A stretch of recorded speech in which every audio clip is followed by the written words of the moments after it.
pyes për një formë të medias që ti po e bën për vitesh, edhe që ka ndryshuar, po themi 2-3 vitet e fundit ka ndryshuar shumë në Shqipëri, po edhe në botë.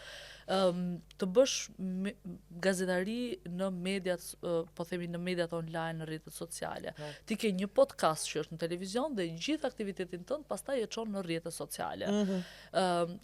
Cila mendon që të ka ndihmuar më shumë për t'u njohur në Shqipëri, e para dhe si ka ndryshuar, po themi, të bërit gazetari tashmë me një telefon, siç ti e the?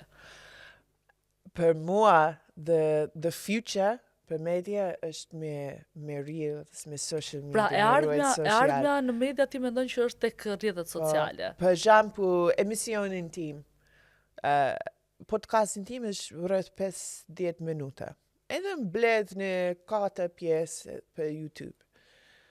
Për shembull, një klip në TikTok apo Instagram deri 500.000 views.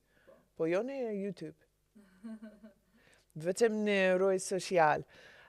Njerëz edhe unë, në moment I want to know the news, I don't look on YouTube ose televizor. I look Euronews, Instagram, the reels. Pra nuk ka më atë pjesa më e madhe nuk është ajo të ulesh dhe të shohësh lajmet siç ka qenë dikur, apo një emision të gjatë në YouTube, më shumë preferohen pjesët e shkurtra.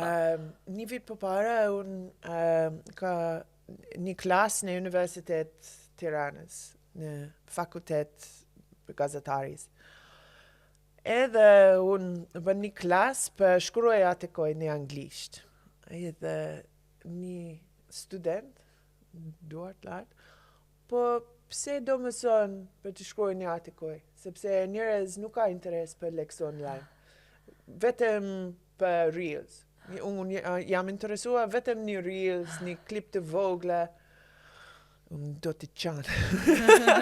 Sepse, how can you create content for TV, for reels, if you don't know how to write? Po nuk e kupton. Okay, the future është me reels, me content të shkurtra. Po duhet ketë një koncept që vjen nga gazetaria, patjetër.